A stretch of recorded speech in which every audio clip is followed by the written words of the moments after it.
Future communications. Again, I don't think they truly understand what they did wrong. In their mind, it was an issue of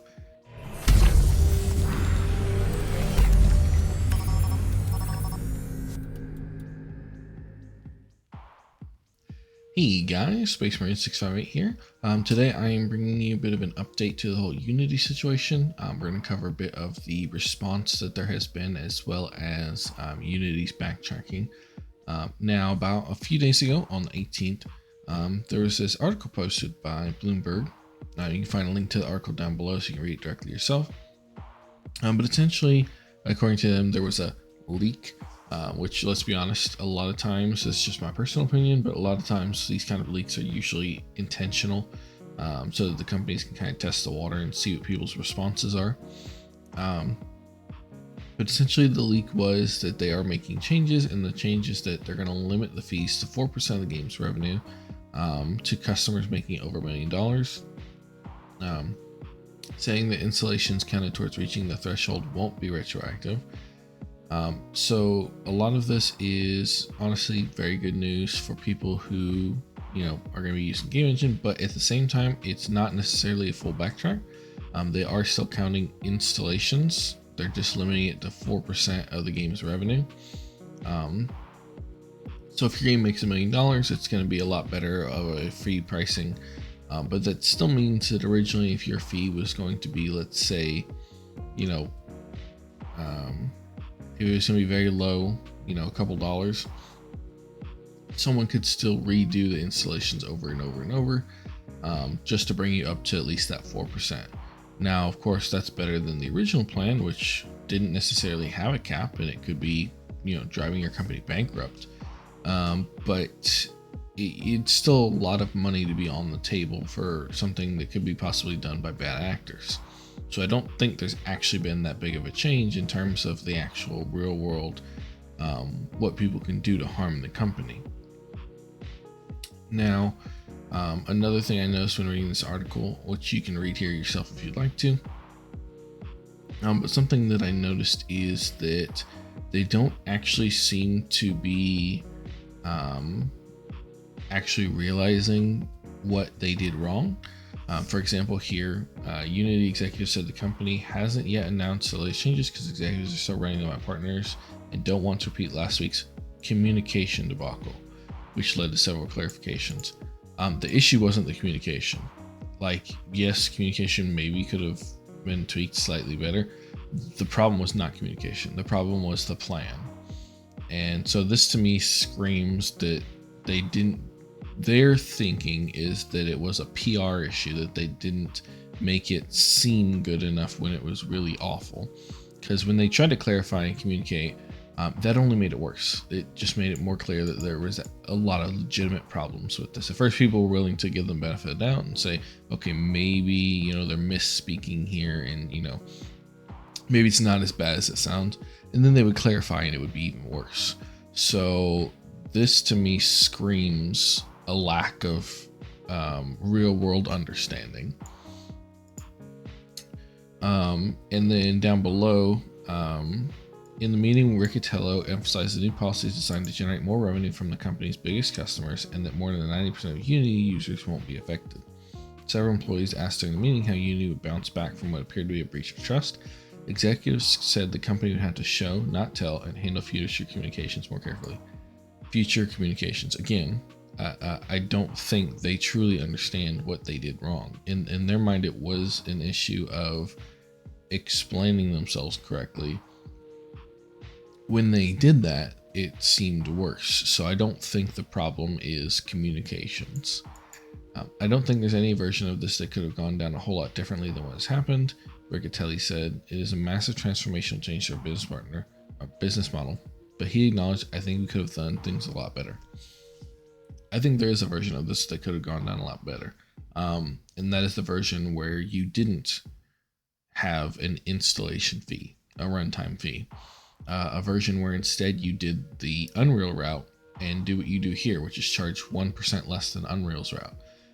Except instead of doing it by installations, you literally just charge a 4% game revenue once you make over $1 million. It would have been extremely easy, and I think most people wouldn't have a problem with it, especially considering Unreal already charges 5%.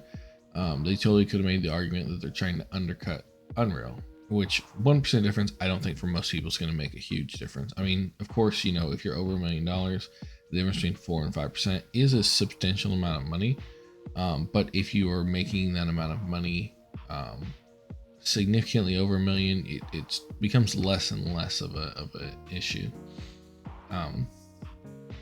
So there's all of that, which was I saw this and kind of had to take some time to process it, because that's just, I still think Unity is not fully understanding what they did wrong. And so I don't think that these changes, even if they do come into effect, are necessarily going to fix people's trust in them. When you break trust like that, it takes a long time to rebuild it, and we'll see when it actually goes live. But I have a feeling that this is not going to change anything.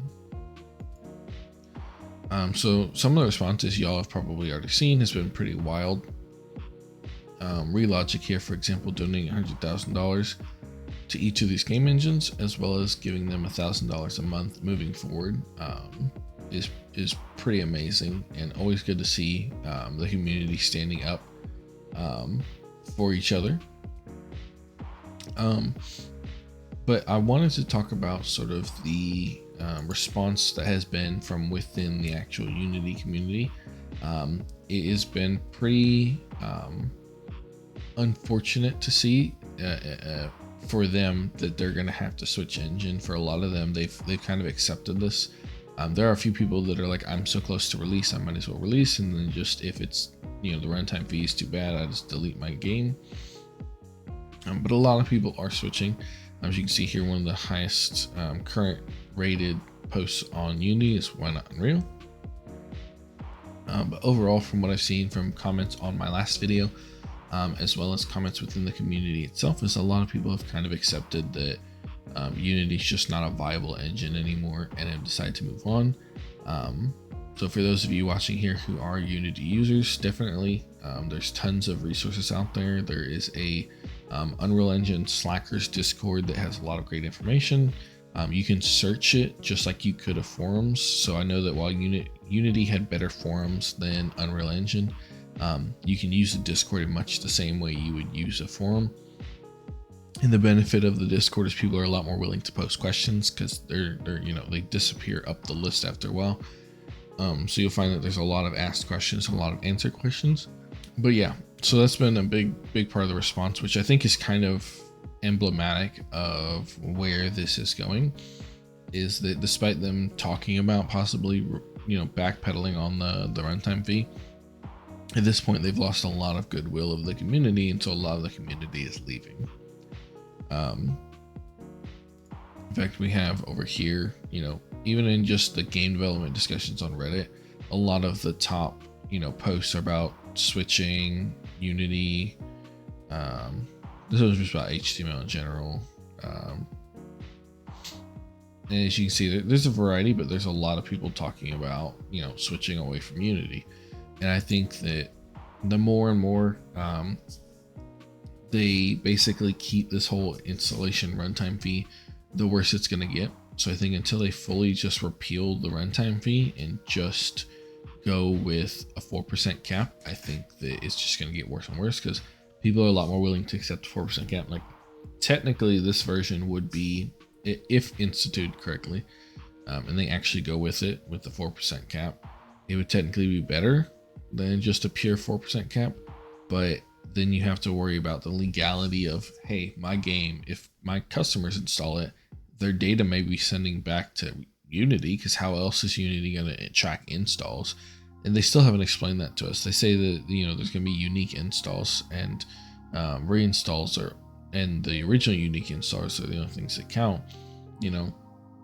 But how do they track that, and how do they know? And they're capping at 4%, for, I would assume, the year. But that means that, next year, if I, make over $1 million again, someone who reinstalled and uninstalled the game, even if I didn't, make any new games, that takes away from my 4%. And so it sort of becomes this issue of privacy, and there's a lot of laws in a lot of countries, so I don't know how exactly they're claiming to be able to track the actual installation itself. Seems like a lot of that would violate certain privacy laws, but either way, that is pretty much it for now. The backlash has been pretty crazy, and this response, even though it's better, still seems pretty lackluster. So I do not have much hope for Unity going forward. But if anyone has any questions, comments, leave them down below. Definitely make sure to like and subscribe if you'd like to see more content. Next week we'll be going back to more regular content, probably covering my own game itself. It's been a little bit since I posted an update, so I'll talk about a little bit about that. But otherwise, good luck and good hunting.